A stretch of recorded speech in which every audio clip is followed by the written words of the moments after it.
Jeff, this is Jeff with 1F. Okay, Jeff with 1F says we have an Ibanez AF55, very inexpensive. So it's not cheap, it's inexpensive. It's very, very clear. Okay, but gorgeous hollow body, sounds great, acoustic, but pickups don't do it justice at all. Recommendations? Yeah, I think, look, again, from what I've learned from the factories, hollow body guitars are expensive to manufacture. They don't sell any. Remember, because one of the things they do is to get manufacturing down is a lot of stuff, make a lot of something. And hollow bodies they don't make enough hollow bodies. They don't make as many as solid body guitars. It's obvious to figure out. It's like, hey, look, if you want to know who sells more records, rap, rock, or jazz, go in a record store and look at the sections. Here's your jazz section. Anyways, my point is, it doesn't mean I'm not talking about quality or talking about good. We're talking about sales, right? So same thing with electric guitars. Go into your local music store and look on the walls, and the majority of the guitars, are going to be acoustics or electrics, and the hollow bodies are going to be this. The hollow bodies are not as sad and depressing as where the left-handed guitars are, but they're pretty close. That's my shout out to your lefties that you guys get no love. But anyways, the point is that makes some low volumes make them expensive. Plus the process. Remember, a lot of the way to get the process down. Look, everybody talks about labor costs. That's a factor, of course, right? We all know how the world's working right now. However, don't forget machines. Machines are what's bringing down costs too. I mean, the machines, not CNC machines. CNC machines have been around a long time. The types of CNC machines where basically they can make stuff where you just have to fine sand it is impressive. I mean, these are rough cut guitar bodies that just had to be finished out for hours and hours and hours and hours.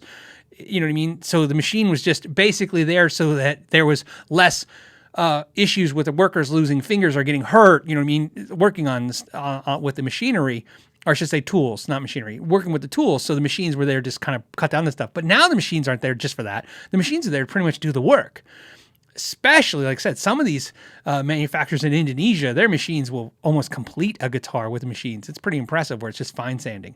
So my point to this is, you can't do any of that with a hollow body guitar. It's just like an acoustic. It pretty much all has to be like you wet the wood, you put it in the jigs, they clamp everything, and it sits. So my point of this is a long way to tell you that it's very common if you have a hollow body guitar that's inexpensive and not cheap, the pickups are pretty much crap because that's where they got to skimp somewhere. They got to get that price down because hollow bodies still have to hit a price point like anything else. They got to hit you the price. So I'm not shocked whenever you guys say that. Usually what it is because to me, the sweetness of a hollow body guitar is that it has a lot of mid-range in it. Not what everybody thinks. Everybody thinks hollow body guitars have a lot of warmth. They don't. They tend to have a lot of mids because what's really changing the sound is not the hollowness because that doesn't really affect anything. That's not even tone wood. That's tone air debate. Whether or not a hollow body guitar, the hollowness is, we don't go down that road. My point is that a lot of times it has to do with how the string vibrates and how it all works together. And in my experience of the guitars is that the hollow bodies tend to have more mids that's where they're great. When you see a lot of great players like, everybody from the Beatles to the Foo Fighters seeing hollow body guitars, you can see they have a lot of big thumpy round notes. And that's because the mid-range is there in the guitar to give those notes some fullness. And the problem with that is you kind of got to get out of the way of that guitar when it comes to a pickup. So a lower output pickup, like think about this, like the Gibson 57 Classic. Pickups like that are just fantastic for guitars like that. Low output, not a lot of magnetic energy, not a lot of winds on them, so they're not really pushing everything, just kind of just picking up what the strings are doing and kind of sending that to the amp. I found that's a great combination. The problem is, believe it or not, those pickups are the hardest to make. It's easier to make the pickups that kind of throttle everything out.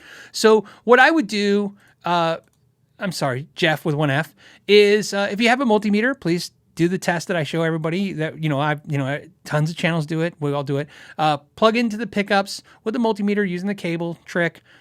See what they're outputting. Right? We won't know what kind of magnets are in them, but my guess is Ibanez, inexpensive, hollow body, probably some kind of big hunk of ceramic magnet in there, right? Because it's easy and it's cheap, but that's not really going to be the problem. The problem is going to be the winds. I bet you they're going to read a little hot.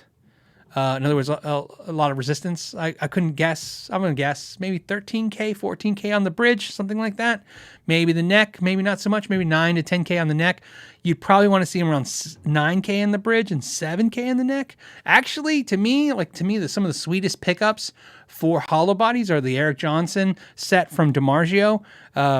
But I mean, or anything spec like that, low output pickups really seem to sweeten up what that guitar wants to do on its own. So those are the pickups I would look for. But again, those are just my suggestions. Everybody's going to have a different suggestion, of course. But But when I tell you this, I want to be clear. Part of the way I come at things isn't just like what I like too. This is what I've seen successful with. I've done this for customers' guitars. Majority of the time, they're happy. So this is what I like, and this is what I've seen a lot of times when you do that. They like that too. So again, you can go with any brand of pickup, but go a little lower output and see how that works. Update. Okay, AF55 bridge pickup is 13K. So he wanted to let everybody know, and the neck is 9K. I think I called it right. Didn't I say 14 and 9? Look at that. So that's your problem with those pickups. They're too hot. And again, I only can say that because the resistance that you're giving me isn't the whole equation. We have to know what the magnet is, how much magnetic energy it has and what the magnet is. But pickups, it's a really kind of funny thing about pickups. Inexpensive pickups tend to be hotter. In other words, they have usually a big hunk of magnet in there. It's a big piece of magnetic, usually ceramic because it's cheap as hell. and so cheap ceramic magnet, which, it could be Alnico, but it's usually ceramic.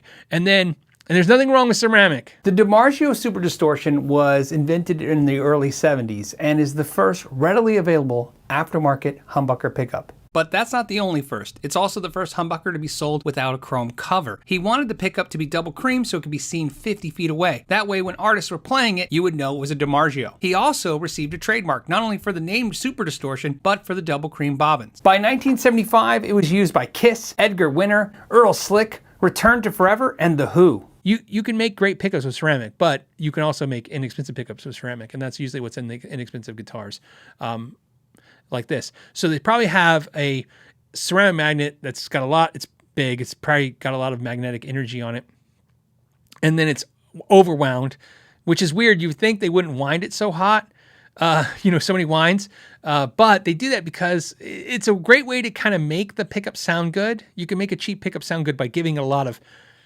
energy because it's going to have a lot of fullness and it's going to push on the amp. It's going to do a lot of things. It's actually harder to make a quiet pickup sound good because, again, they're not just saving money. They're trying to find the right thing for the end consumer.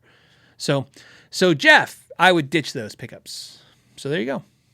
And you can either rewire the whole thing and take out the guts and go through that route, or you can check out those triple shots by Seymour Duncan, and then that way you can wire pickups into those. If you enjoyed this podcast clip, you can watch the entire episode by clicking the link in the description or streaming it on iTunes, iHeartRadio, and Spotify. You can also join it live every week, Friday at 3 p.m. Pacific Standard Time, and I hope to see you there. Until next time, know your gear.